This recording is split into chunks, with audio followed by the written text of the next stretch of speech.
Good afternoon, everyone. So we have a 1963 Philadelphia roll here. It's from Bank of America. This is one of those rolls, you know, kind of like I said earlier, this is one of those rolls that either hits or misses. It's going to hit more than, it's going to miss more than it's going to hit. But when it does hit, the hits will be pretty good. Let's see who we have here. Dennis Paulson, Bill 457, Joe McBride, Jeff Dunn, Eric Beyer, Ghost Pirate, Paul Hampton, Jeff Dunn. I don't know whether I mentioned you or not, Jeff Dunn. And so here we are. We're all ready to go. Let me get myself scooted into position here. Got my 50 name cards. Got my 50 flip inserts, if I can get them to behave properly. There we go. Hello, Kevin. All right, here's our roll. It's a Bank of America roll. In all its wonderful glory, both ends are sealed. And let me go ahead and open it up now. Got some really nice double die reverses. Got a few double die obverses in the form of, there are a few of them that show on the L of Liberty. There are a few of them that show on the I, and there are a few of them that show on the date. So there's a number of different things we could be looking for in this roll. The double die reverses, a couple of them are very nice. 63 proof. Unfortunately, not the same issue, but 63 proof has a ton of double die reverses. Just a whole bunch of them. I imagine that would probably translate over to the business strike coins, but not quite as much as you might think. We've got 40, 50 different double die reverses on the proof coins. And with the regular business strike coins like these, we may be expecting, 4, 5, 6 different ones. Not very many.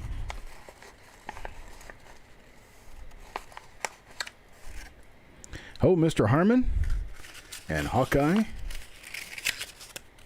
All right, here we go. There's our coins. Let me take a look at a couple of these and see what they look like. Oh, these are nice ones. Yeah, these are cute. Oh, yeah. Yeah, these are good. Good, good, good. All right, let me toss these in the bag and get the names started here. Got 5 minutes after. I'm going to finish the show by 6. Time is one of those things that's important as far as the shows are concerned. If you can keep the show at an hour or less, it tends to get better ratings. Guess people don't like listening to me blab. All right, here we go. Jim Fletcher gets the first coin in the roll, and this is the first coin in the roll. Let's take a look at it real quick. As what appears to be a normal 1963 and a normal I. Take a look around at the motto. And underneath Liberty. Looks like we've got nothing on this particular coin. Let's flip it over and take a look at the other side and see what happened there. This is a side that was exposed out to the air, and so it does have the circle of death and a little bit of toning going on. Oh, and it's got a black spot, an ugly black spot. I'm thinking and hoping the outside of the roll was the only part that got that sort of damage. Okay, that's coin number 1, goes to Jim Fletcher.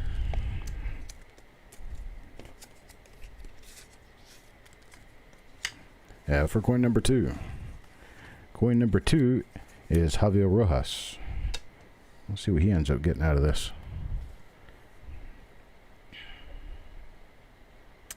Okay, nothing on the date. Nothing on the I. Motto is normal. Liberty is normal. Let's flip it over and look at the other side. Doing okay over here, but no real spots or anything, which is nice. It's a nice gem coin, but it doesn't have any hub doubling on it.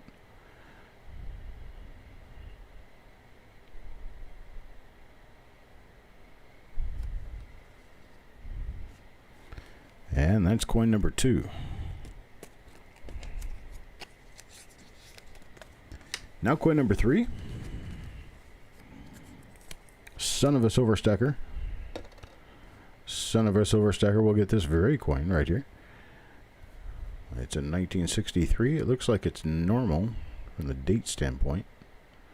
And that is true. And then the eye appears normal. In God we trust. Nothing going on there. We'll flip it over and take a look at the reverse. Now you see all these little swirly lines? They're all raised. And you see how they go underneath the letters? In other words, they don't ride up on top of the letters. Very, very good beginner's way of telling that you've got a swirl of die scratches here. These are scratches on the die. They were scratches. See how that line runs underneath all those letters? That's a scratch applied to the die itself while they're trying to clean something off the die. And if you imagine a die as being the exact opposite in relief as to a coin, because a die basically just mashes the coin. So take, for instance, a cookie cutter, and you're cutting out a piece of dough. The cookie cutter shape and size has to be exactly opposite what you want the dough to look like. So it will punch its way through and punch its way out, and there's exactly what happens when you're minting coins. So a die is going to be an exact reverse impression. It's going to be backwards and reverse in relief from what you expect to see out of the coin. Given that, when you mint coins with a die, a coin takes on the exact fingerprint of the die. Exactly what the die looked like is exactly what the coin's going to look like in reverse. And so, because the Sureg gets the next coin here, because the field of the coin is the lowest relief area on the coin, it's going to be the highest relief area of the die. So you take everything in exact opposite. The highest relief on the coin is the lowest relief on the die. And so if you rub something flat across the surface of a die, you're going to be touching the fields only. And that's why die scratches go in the fields only, and why they don't ride up on top of the devices, design elements on the coin. I have to do a visual aid on that at some point. I'll probably get some Play-Doh or something and press a coin into it and see if I can get a reverse impression, get a photograph of that to be able to show it to you. But that's exactly what it is. Like if you take some clay, you mash a coin down onto clay, and you pull the coin off the clay and look at the result. You can imagine that's going to be reversed in relief, and it's going to be backwards in appearance. That is so that when you mint the coins, they will come out correct. So anything that you see standing up on a coin, like this letter Y right here, it stands out on the coin. It's going to be a hole in the die.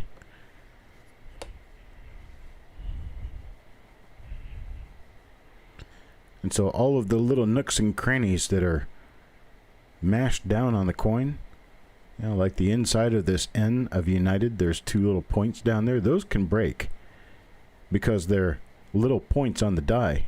If those little points break off, then you end up with what looks like extra metal in the crevasses around the letters on the finished coin.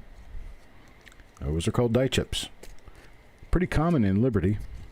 Liberty has a very weak area because it's got a lot of little tiny areas that are very sharp in relief change. So that's why we often get what they know as BI errors on Lincoln Cents. That's the BIE, that's the BE with a little break in between them. And you get what appears to be a little I, just because that area between the BE is basically a straight up and down area. And when that breaks out on the die, you end up with what looks like an extra glob of metal between the B and the E, forming the letters BIE, hence by error. Exactly, kind of like a film negative. That's exactly right, Dennis. Oh, you could use foil. I didn't think about that. You could use foil to do that. In fact, I might even be able to do that before the next broadcast. The die scratches don't generally take away from grading because they are a part of the die that minted the coin. So scratches on the die minted through to the coin should not affect the grade of the coin at all.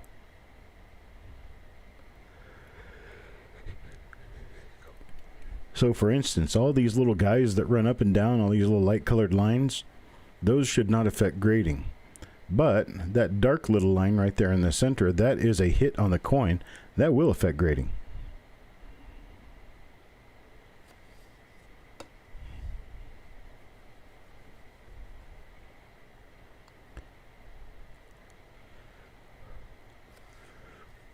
Got nothing on this side. That's coin number 7. We're going to move on to coin number 8 now. Hello, Stephen Elliott. I've got 2 rolls coming up for sale tomorrow.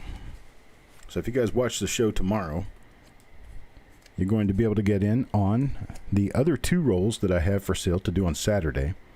Wife is going to be gone all weekend, so I'm going to be doing reveals on Saturday.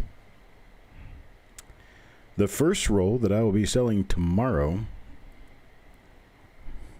I believe, if I can look at it here, hang on.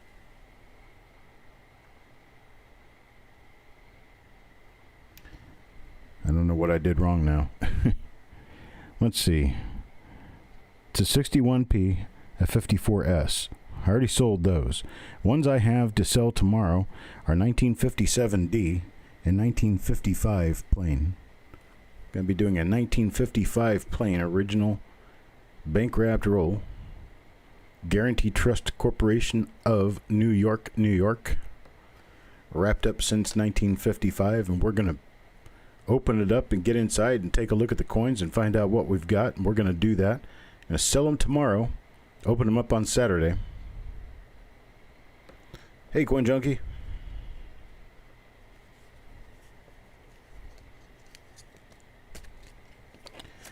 That was Yo Man Gull's coin. Coin number 8. Now we're on to coin number 9. So like I said, these rolls, these 1963 rolls, there are some nice double dies in 1963, but you have to hit it just right. If you don't hit it, well, then you just don't hit it. There's no second guess, small little things, consolation prizes, I would say, for 1963. You're either going to get a nice double die or you're going to get nothing. And unfortunately, it appears as though we have begun the track toward nothing because we're on coin number 9, haven't found anything yet.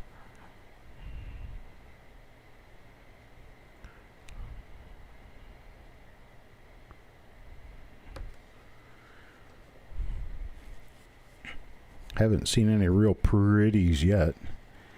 So let's do it this way. Anyone has a question for me, anything about Lincoln cents, you can ask it now. We'll kind of discuss it as I'm going through these coins. Kind of give you a lesson if you want a lesson. Do you want a story? What would you like for me to discuss with you as I'm going through this roll of coins? Really nice looking. Oh, that's a hair laying on the coin. I thought that was a die scratch. That is a die scratch. That's a hair. You can see the shadow. No shadow, with shadow.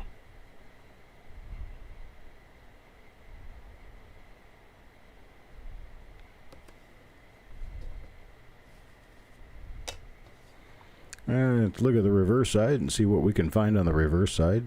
See and hope that we do find something at some point in this roll. I really like it when we find stuff. Don't like it near as much when we don't find anything.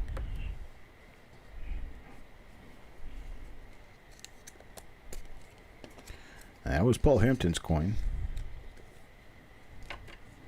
Going to be going through your 63D roll on Saturday. Going to look for RPMs. You also want to look for that DDO number 1 especially. Then look for bar L DDOs, and then look on the reverse, especially in 1 cent for notching at the corners of the letters. A pretty decent chance you could find something good other than just RPMs.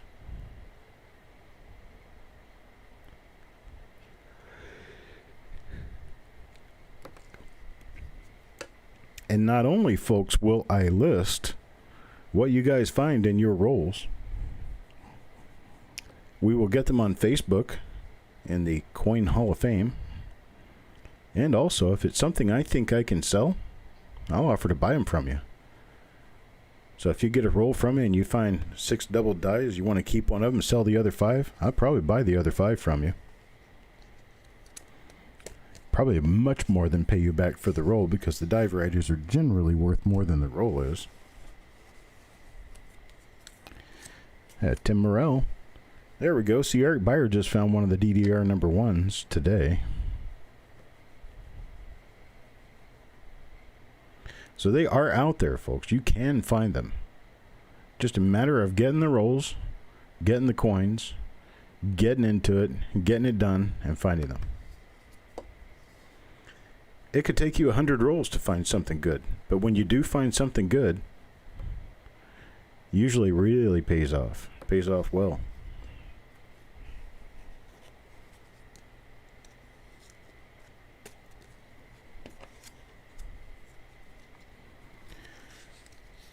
Joe, you can send a picture, but I'm not going to be able to view a picture until after the broadcast is over. This is basically straight up chatting without images or anything to that effect. That's what I was intending when I said ask me a question. I didn't mean that I was going to go look up a coin because, well, I'm in the middle of being kind of tied up with this roll right now. Trying to make sure that I get everything done with this roll that can be done properly.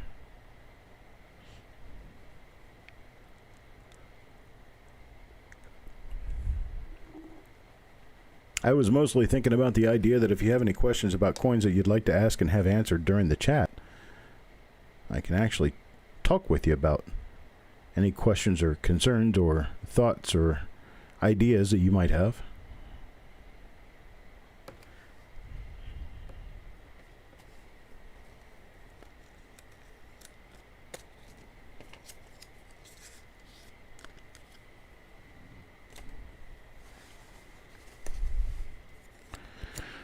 Kevin Speaks gets coin number 14. And coin number 14 shows us the same thing as the other coins in this roll so far, which is nothing at all. Let's take a look at the reverse. A 1969 S roll, you're looking for a few different RPMs and you're looking for a few different double dies. Of course, the 69S DDO number 1 is the big one. It's in the condition that we're looking at right now on my scope, a 69S DDO would be a $25,000 to $35,000 coin, maybe more. They're very, very rare, very, very difficult to come by, but some people have found them. It's kind of like playing the Powerball. You can play it the rest of your life and probably not win it. In fact, the odds would be in the favor of you not winning throughout your entire life. But to be a winner at the Powerball, you have to buy a ticket. You can't win without playing. Same thing with these rolls. You got to play to win.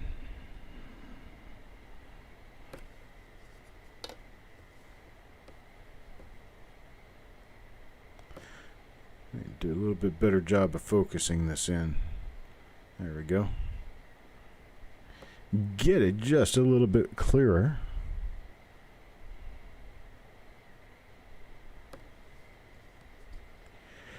The coin shortage. Generally, in order to keep the coin shortage fed, or to make sure that we have enough coins for commerce, they have to continually make and distribute coins. And there is partially a problem with distribution in itself, because the distribution in itself has been a little bit slower. And then, generally, coins are made strictly by demand. You have to demand the coins before they'll make them. They're not just making coins to make coins. They only make them by need. What have we not been doing for the past 3-4 months? Not been doing a lot of commerce. Not been doing a lot of change spending. In fact, a lot of places are trying to get away from using coins and paper money altogether, doing their touchless payment systems and all that sort of thing. So, the fact that they're getting away from trying to use cash, and they're getting away from having to make change and that sort of thing. They're trying to get everyone to go to using their debit cards for payments. The mint was shut down for a while. The banks were all shut down for a while. The banks aren't ordering coins. The mint is not making them. So what we have is what we have. They're probably going to be a lower production mintage year, but generally when we talk about the lower mintage and lower production years, people are out to hoard the dimes and the nickels, not the pennies, because dimes and nickels have a far lower mintage than pennies. And I would actually recommend that if you can find any rolls of 2020 dimes, you got the $5 to spare to stick them in a sock drawer, do it.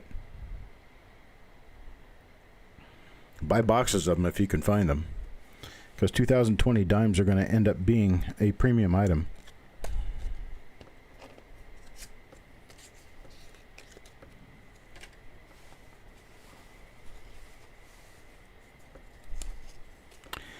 Yeah, the scent project is being extended until next May. At some point next May, I'll be looking to roll it all up and start counting. But before then, just get what you can, count what you can, when you can. Not looking for anybody to bend over backwards, break the law, or anything to that effect just to get pennies to count. Let's do what we can, when we can, and when we're done, we're done. We got a long way to go before we're done, though. That's for sure. Long way.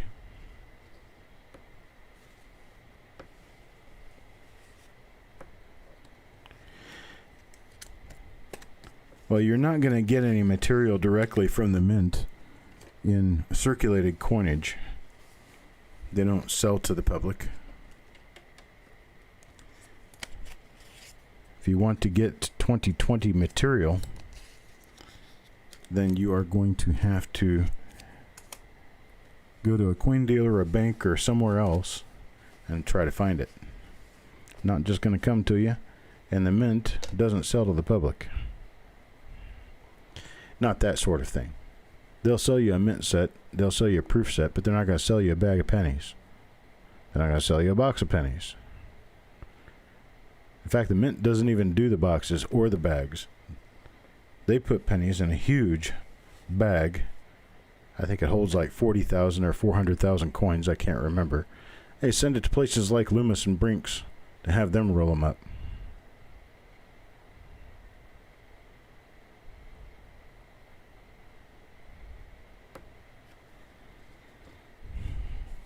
The idea on that is to keep the bags of pennies out of the hands of the common person, because the common person can't afford to buy 40,000 or 400,000 pennies and figure out where they're going to store them. I would love to be able to do it. Get a hold of somebody who can get a hold of a whole ballistic bag of pennies, and then hire someone to wrap them up. Yeah, baby. I think that's like 50 boxes. One big bag, I think it's 50 boxes. You can do that for me any day. In fact, let's start a fund. Let's start the Chuck 2020 Penny Christmas Fund. You guys can donate on your way out the door. Paper money only, please.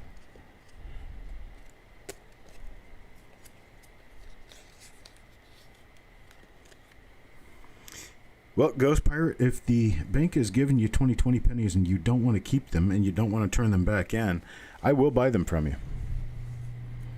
I'm paying for people to ship me 2020 boxes in pairs, 2 boxes at a time. I pay you $90 for Philadelphia or Denver mint. Doesn't make any difference which one. I pay $90 for your $50 in face. It's going to cost you $50 in face plus $15 to ship. It's going to cost you $65 to get them to me. The rest of the money is just for your trouble.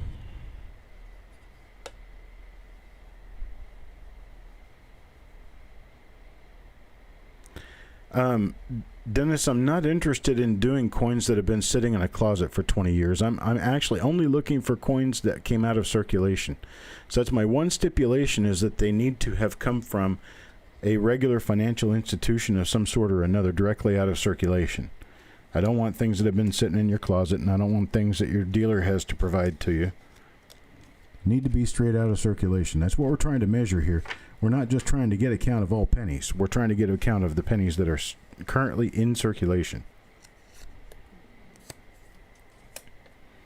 Yeah, if you want to sell boxes of 2020 pennies to me, I am interested in buying them in pairs. The reason for pairs is buying one box, the postage ends up eating all the profit out of the box. Buying 2 boxes, you can get both boxes inside of one mailing box, and it cuts the postage per box in half. That makes it enough to actually be a slightly profitable venture on my side. So that's why I want them in pairs. 2 boxes at a time. $50 worth. And I'll buy whatever you can get. Anything 2020.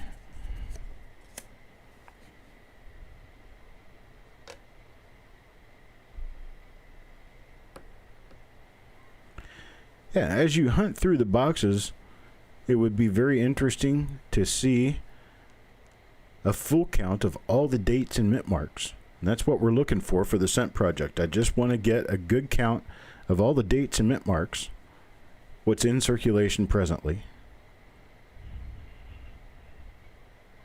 So you get them from the bank or wherever you get your pennies from. You get them 10 rolls, 100 rolls. It doesn't make any difference how many you get.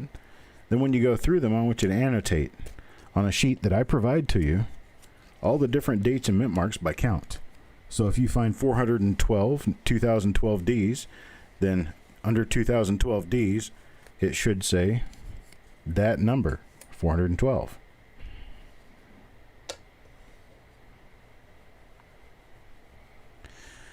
Gosh, I was certainly hoping this roll would at least have something in it, but it looks like we're going to end up with another dud roll.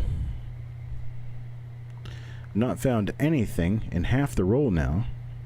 It's usually a pretty decent sign that you're not going to run into anything here. Yeah, I personally don't care about quarters. What am I looking for in 2020? Absolutely nothing. Just looking to hang on to them.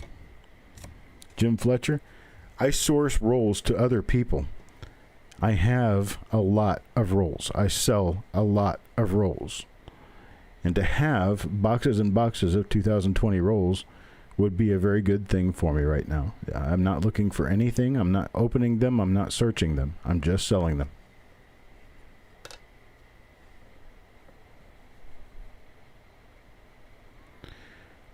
Yeah, the 3 boxes will fit in the medium flat rate. The problem with putting 3 boxes into a medium flat rate is that the post office loves to play soccer with the heaviest boxes, and they toss them around. They tend to like to bust and break. When you put that much weight inside of one box, they tend to bust open. So I prefer to do it 2 at a time, because 3 makes it so that they weigh too much. They weigh enough to strain the postal clerks, and when they lift the box, they don't appreciate you tweaking their back, so they'll throw the box across the room.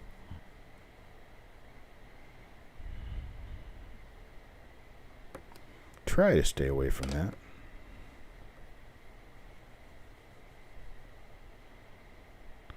So I prefer everything be sent to me in pairs of boxes, 2 at a time. A lot of paper, cardboard, and other stuff stuffed around the boxes so they can't move at all. And then use strapping tape to tape the box down really well after you fit everything in there.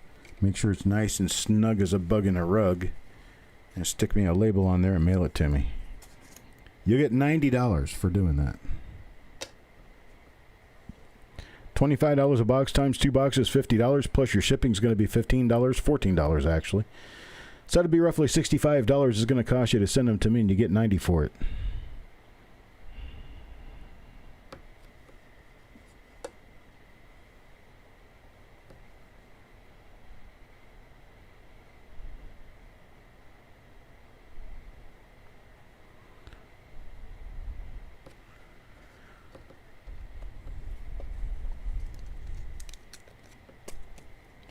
That was Adam Chambers there. Up to coin number 28 now.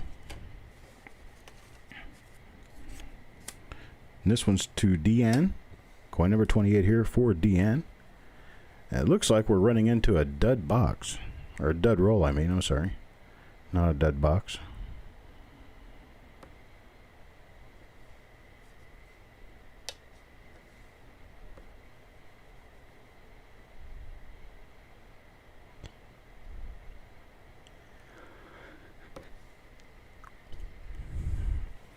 It looks like I just keep running through nothing.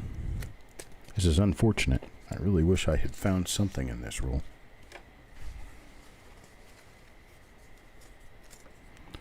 Number 29 goes to Mike Birchman.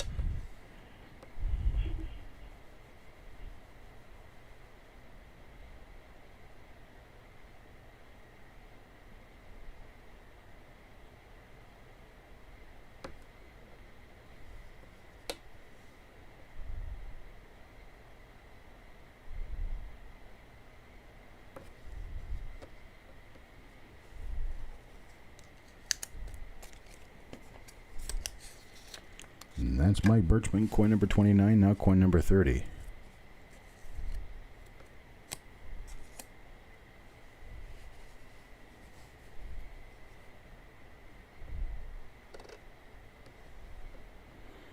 Just 2020 coins and BUs only, that's correct.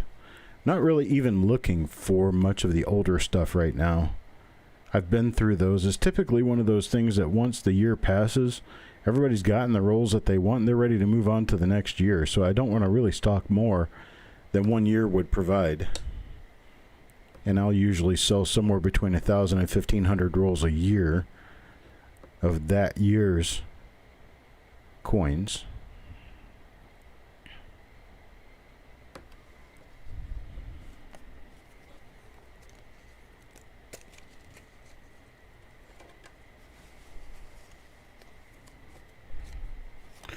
Oops, I gotta get Paul's name in that one.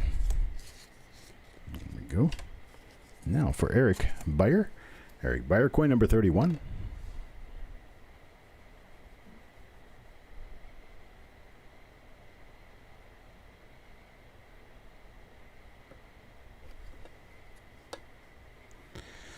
Mr. Rojas, Javier, we're having a bad time with this roll.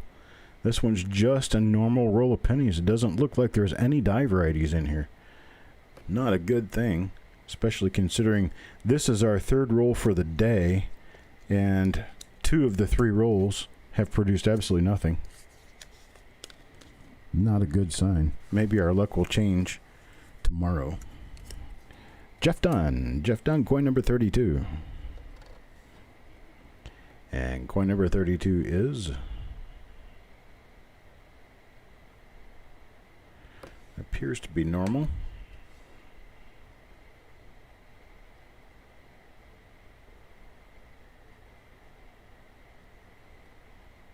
And it is.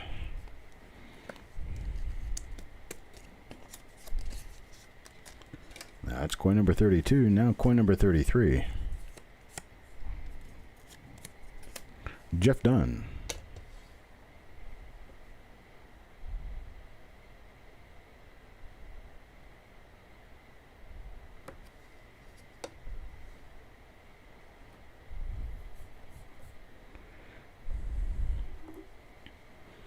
Well, I'm into any 2020 pennies that you can afford to send. CVS, how you doing, buddy? And for 2019, 18, 17, 16 going on back, I mean, I guess I'll take them. It just depends on what they are. I guess I'll take any of the shield pennies. I've still got plenty of shield pennies from different years, but I'll take anything. Primarily because, well, this is what I do for a living. I can always find somebody who will buy them later on.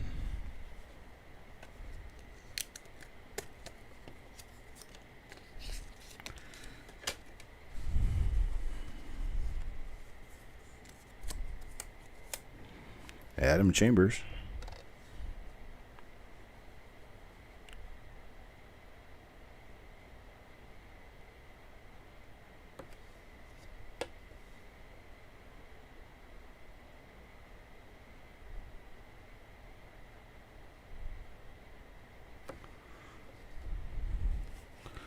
Well, that's coin number 35 now. On to coin number 36. Coin number 36 will go to Deanne.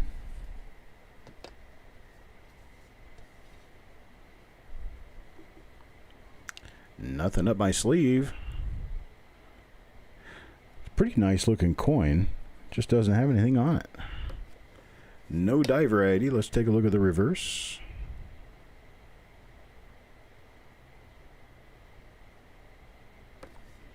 Nothing on the reverse. That's coin number 36. On now to coin number 37.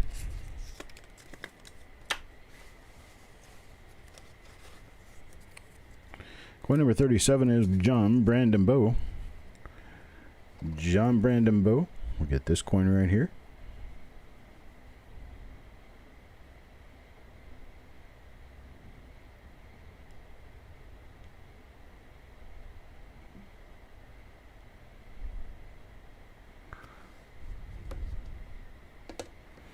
I do have some 2019 P rolls. Not a lot, but I do have some.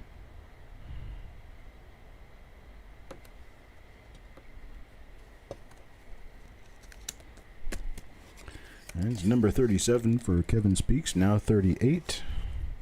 I'm sorry, it wasn't Kevin Speaks, it was John Brandon Bow. Kevin Speaks I accidentally pulled out was the next coin. So there's John Brandon Bow, now Kevin Speaks.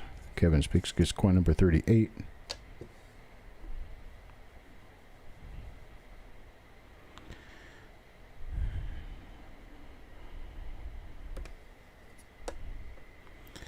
Buying or looking to buy rolls from Chuck 2019 Ps in October. May have been sold out or shortly thereafter, can't remember now. I never saw one out here. I did get a couple of rolls. Did you want to buy 2019 P rolls, Paul Hampton? I don't remember a deal like that going down or not going down, which doesn't surprise me a whole lot. You have to hold me down, shout at me 3 times in a row, and then I usually remember. I have a really bad memory problem. Bulldog. Bulldog, coin number 39. And let's see what we have here. Nothing there.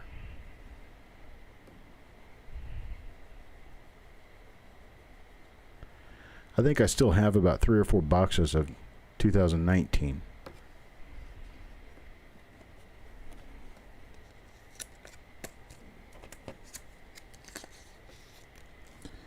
Going to be doing a big roll sale coming up pretty soon. I don't know exactly when. It's not going to be this coming week. It'll probably be the week after.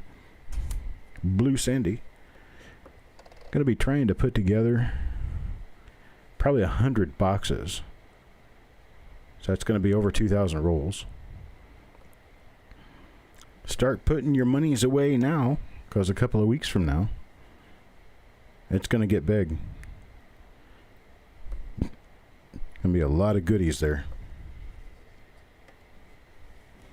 All right, that's Blue Sandy's coin number 40. Now Eric Beyer, coin number 41.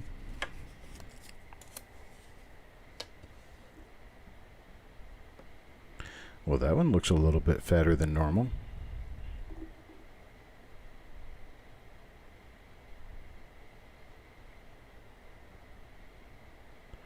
See what I end up with on here. Frosty, no boxes of 2017 P. I do have a few rolls, but that's all I've got. I was trying to do a deal on boxes and they kind of fell through. People wanted too much for them.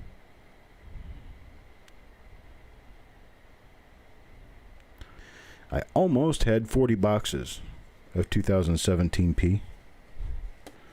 I gave up when they kept wanting too much for them. I don't want to have to, or don't want to try to sell them at $5 a roll. That's where I would have to be in order to make my profit back on these after purchasing, shipping, and freight and all that stuff.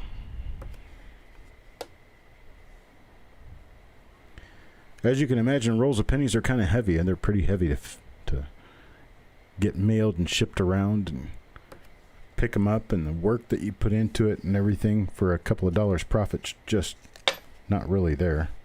So I need to make, at least on each box, I need to make a $10 profit for it to be worthwhile.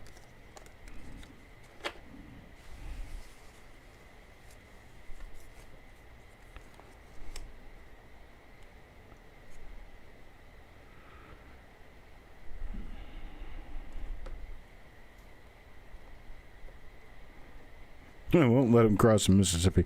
I'll tell you what, I don't have a whole lot of control on that because I can't get the Denver coins you guys see. So makes it tough on me trying to get Denver coins. Philadelphia coins are generally pretty easy in this area.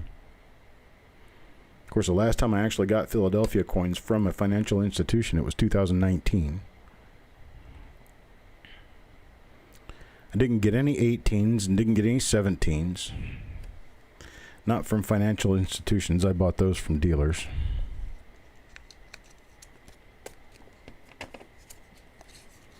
All right, that's coin number 43. Now for coin number 44. Javier.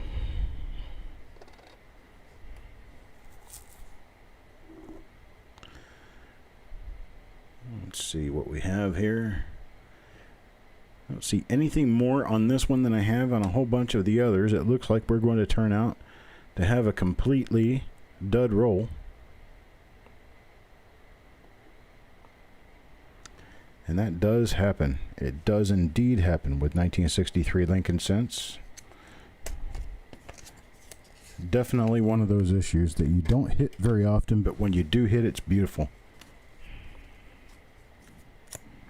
Farm Dog, coin number 45.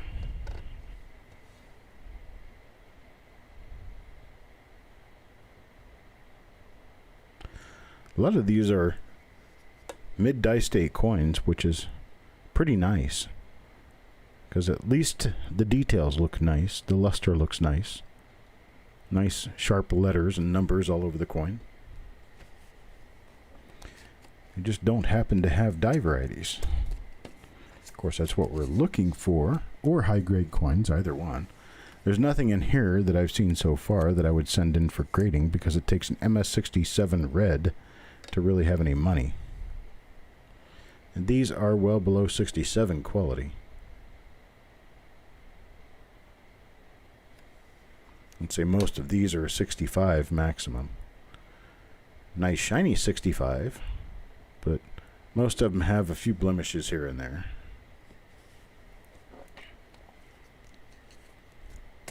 Yeah, 2020D is not the easiest to get a hold of.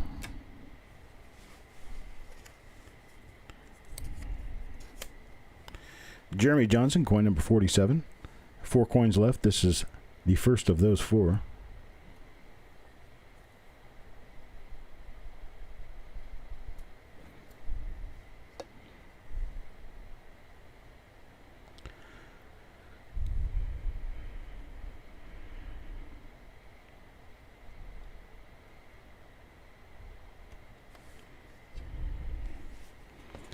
Looks like we're going to get a big zunk on this roll. Wah, wah, wah.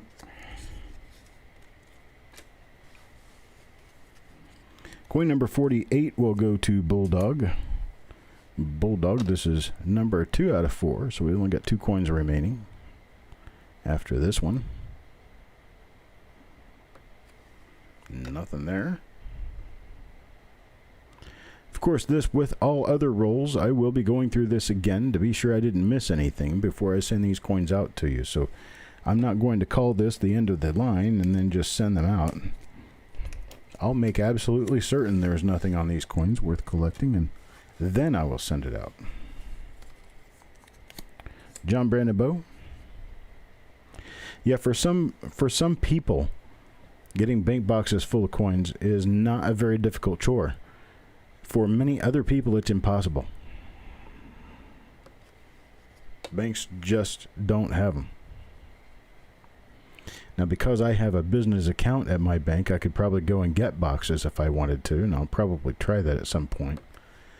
But I don't get out much. So I usually don't go to the bank.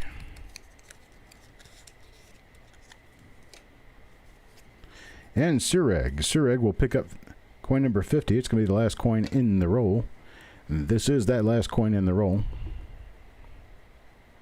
A couple little spots on the obverse because this is the side that was facing the sun. And here's the other side.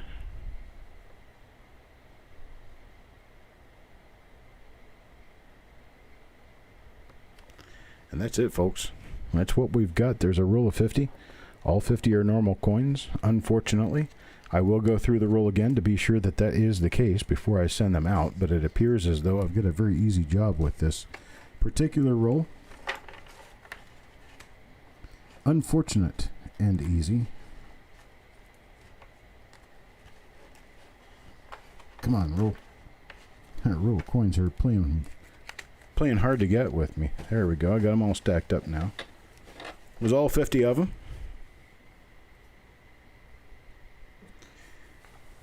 Same bat channel. We will be here again at 9 p.m. this evening, 9 p.m. Eastern Time. We've got a 1944D roll to go through. Now, that is an exciting prospect. Think about what we could find in a 1944D roll.